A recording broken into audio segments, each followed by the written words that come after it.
नमस्कार, मैं हूं बिलाल और आप देख रहे हैं इंडिया दस्तक। और चलिए बुलेटिन में पहले सबसे बात करेंगे प्रधानमंत्री नरेंद्र मोदी की। आपदा दिख्या पर प्रधानमंत्री नरेंद्र मोदी ने वीडियो कॉन्फ्रेंसिंग के माध्यम से बेंगलुरु में सेमीकॉन इंडिया सम्मेलन 2022 के उद्घाटन कार्यक्रम को संबोधित करते हुए कहा है कि मुझे खुशी हो रही है, ऐसा सम्मेलन भारत में हो रहा है। सेमीकंडक्टर दुनिया में हमारी कल्पना से कहीं अधिक महत्वपूर्ण भूमिका निभा रहा है और हमारे इसी कदम से भारत सेमीकंडक्टर का हब साबित होगा। Conference. I am glad that such a conference is being held in India. After all, semiconductors are playing a critical role in the world in more ways than we can imagine.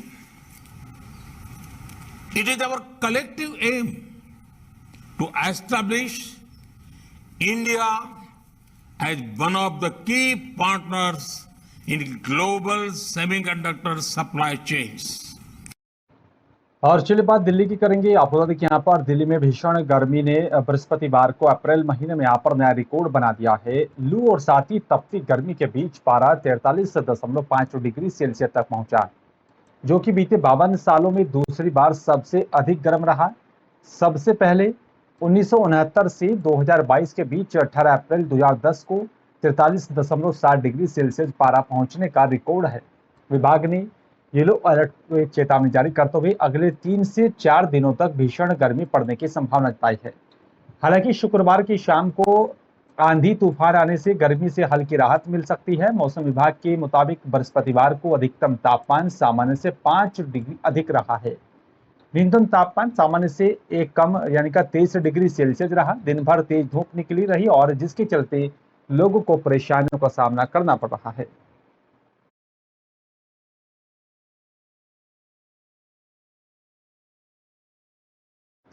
चलिए बात हरिद्वार की करेंगे। आपको बता दें कि यहाँ पर प्रदेश के वित्त और शहरी विकास संसदीय कार्य मंत्री प्रेमचंद अग्रवाल की तरफ से विधानसभा स्थित यहाँ पर कार्यालय कक्ष में हरिद्वार रोगी विकास प्राधिकरण के कार्यों की समीक्षा करते हुए कहा कि जनता की समस्याओं को सर्वोच्च प्राथमिकता के आधार पर हल किया जाए।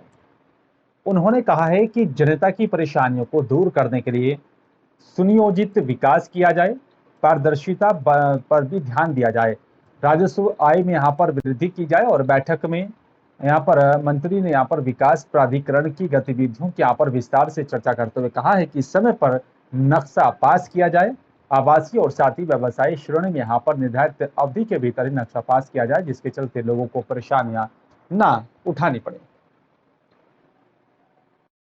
स्पष्ट शब्दों में मेरे द्वारा कहा गया है कि हमारी जनता को नक्शा पास करने में जो निर्धारित अवधि है उसके अंदर उनके नक्शे पास होने चाहिए, और जो हमारे आवासीय हैं नक्शे या फिर कॉमर्शियल नक्शे हैं उनकी जो निर्धारित अवधि है, निजी आवास की 30 दिन, कॉमर्शियल एक्टिविटी की 60 दिन, यानी कि उस दौरान ये नक्शे पास होने चाहिए।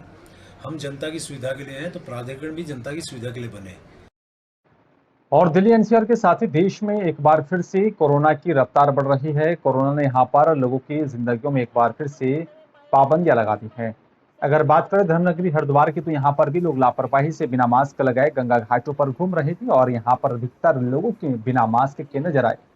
ऐसे में धर्मनगरी हरिद्वार में भी नियम और साथ ही कानून को एक बार फिर से लागू कर दिया गया।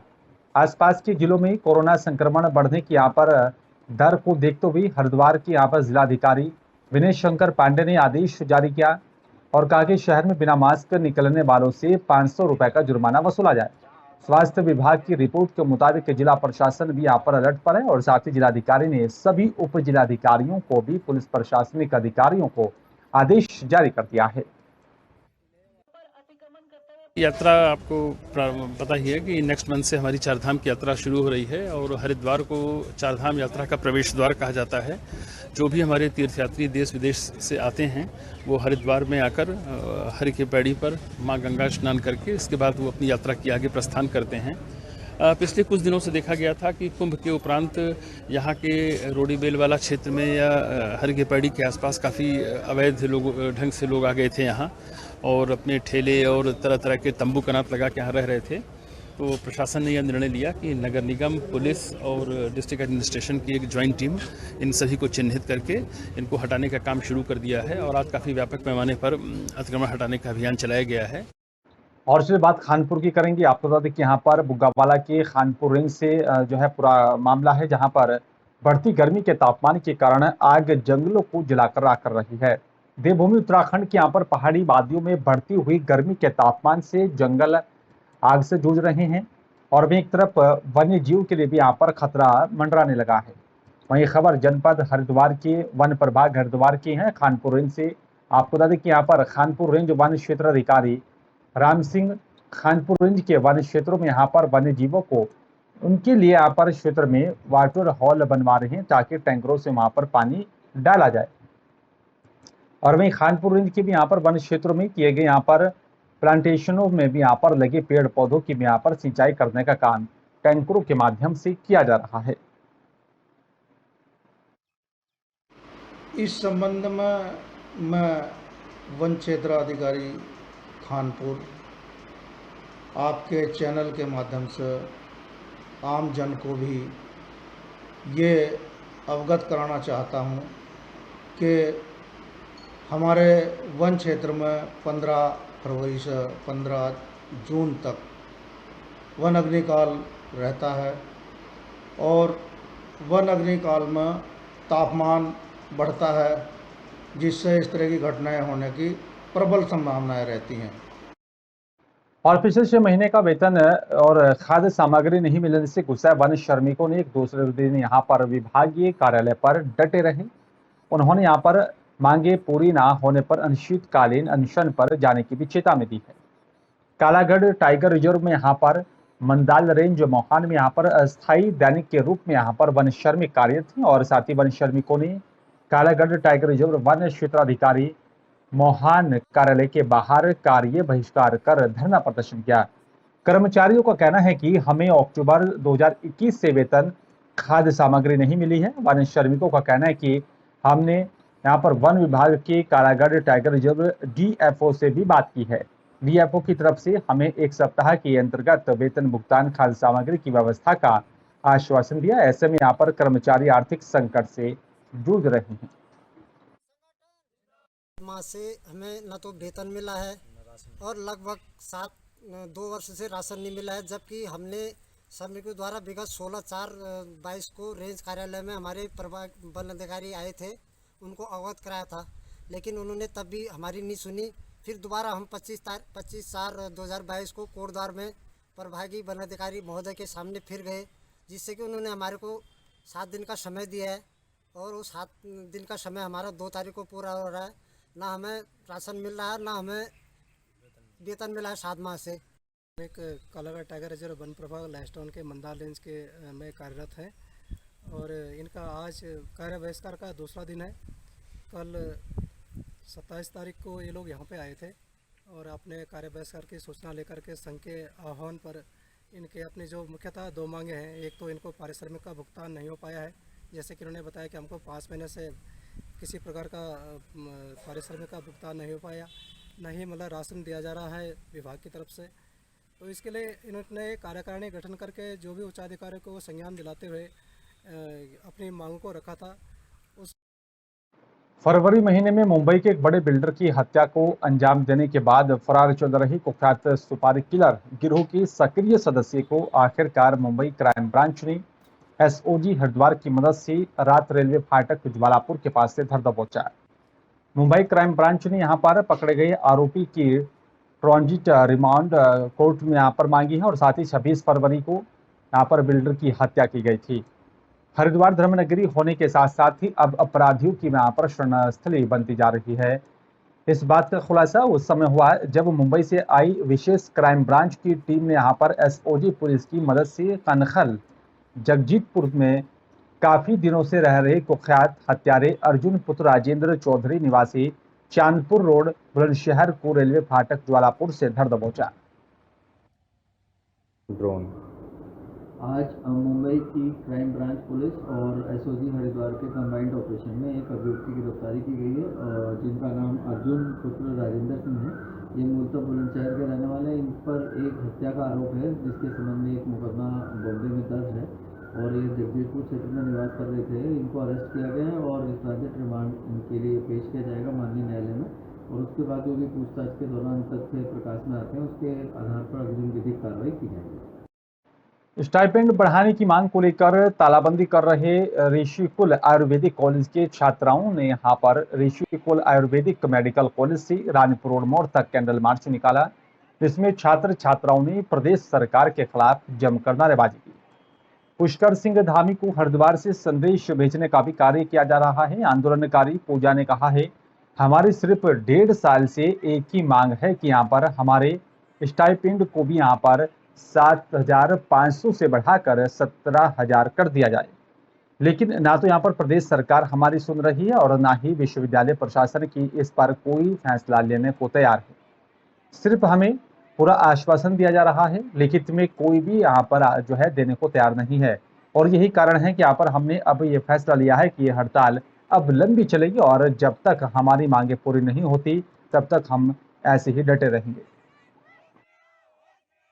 अगला कदम हमारा ये रहेगा कि हम अनिश्चितकालीन तक धरने पर ही बैठे रहेंगे और जरूरत होगी तो हम तालाबंदी भी करेंगे, चाहे कुछ हो जाए, क्योंकि मुख्यमंत्री ही हमारे आयुष मंत्री है, लेकिन उन्हें हमसे जैसे कोई मतलब ही नहीं है। और ये प्रदेश हमारा आयुष प्रदेश बनने वाला है। बताओ, आज कहाँ से कहाँ तक मार्च निकाला है? हमने अपने कॉलेज से लेकर रानीपुर मोड़ तक कैंडल मार्च निकाला था। इसमें करीब 200-250 लोग हैं, हमारे सारे बच्चे। सबकी क्या मांगे हैं? सबकी यही मांगे हैं कि हम समानता की पुकार कर रहे हैं, हमारा स्टाइपेंड हम उनके बराबर चाहते हैं, जो हमारा हक है। हमने जितना काम किया है उसका आधा भी उन्होंने नहीं किया होगा। खैर ये छोटी बात है, लेकिन फिर भी मतलब हम बराबरी चाहते हैं, बस हो गया और कुछ नहीं। काम में हमसे ज्यादा काम करवाते हैं, लेकिन बराबरी के टाइम में हमारा हक मारते हैं। चलिए बात मध्य प्रदेश की करेंगे, जहां पर आपको बता दें कि दमोह कोतवाली क्षेत्र के अंतर्गत 3 गुली निवासी गोविंद कुशवाहा के परिजनों पर आनंद यादव, करण यादव, शुभम यादव और भरत यादव पर हमला करने का आरोप लगा है। आपको बता दें कि यहाँ पर डालचंद कुशवाहा के पिता गोविंद कुशवाहा के पत्थर उठाने पर आनंद यादव, शुभम यादव, गोविंद यादव, भरत यादव की तरफ से डालचंद कुशवाहा के साथ मारपीट की गई और बीच बचाव में आई यहाँ पर माताजी से व्यवसायी भतीजे और नातन के साथ भी लोहे की रोड से हमला किया गया। उस पर मामले को लेकर अब पुलिस से शिकायत की गई। अब देखना होगा इस पर मामले को लेकर क्या कुछ कार्रवाई की जाती है। मैं गोविंद प्रसाद पटेल, ओनली शेरमाई मंदिर के पास सिविल वार्ड नंबर 8। मैं मड़ाहार गया था अपने नए मकान उस काम से। मेरी नातन ने फ़ोन की, मोबाइल द्वारा सूचना दी कि भाई यहाँ भरत यादव, आनंद यादव, उनके 2 भांजे अपने परिवार वालों के पर लाठी राड से हमला कर दिया है, आप यहाँ आ जाओ। तो हम यहाँ आ रहे थे तो कीर्ति स्तंभ में हमारे बच्चे ने, लक्ष्मी नारायण पटेल ने खबर दी कि सब घायल अस्पताल में आ चुके हैं, आप हॉस्पिटल आ जाओ। हॉस्पिटल में उनको देखने के बाद मैं कोतवाली गया रिपोर्ट दर्ज कराने। रिपोर्ट दर्ज कराने के बाद सारी बातें उनको बताई। और चलिए बात गुजरात की जो है साबरकांठा की बात करेंगे, जहां पर आपको देखिए यहाँ पर साबरकांठा प्रांतिज तालुका की यहाँ पर ताजपुर से चंद्रला हाईवे रोड के पास एक नाले से यहाँ पर युवती का शव बरामद किया गया। माजरा गांव की यहाँ पर मृतका रहने वाली बताई जा रही है और साथ ही बता दें कि यहाँ पर मौके पर उमड़ी लोगों की भीड़ ने, स्थानीय लोगों ने यहाँ पर जो है प्रांतिज पुलिस को इस पर मामले की सूचना दी। बताया जा रहा है कि यहाँ पर मृत महिला की पहचान दाहिने हाथ पर टैटू के यहाँ पर निशान बने हुए हैं और साथ ही पता चला है कि यहाँ पर वो महिला जो है मजरा गांव की ही रहने वाली है। मौके पर पहुंची प्रांतिज पुलिस ने आगे की जांच पड़ताल शुरू कर दी है और पुलिस जांच के बाद ही जो है खुलासा करेगी आखिरकार पूरा मसला क्या है और किस तरीके से यहाँ पर इस पूरी घटना को अंजाम दिया गया है।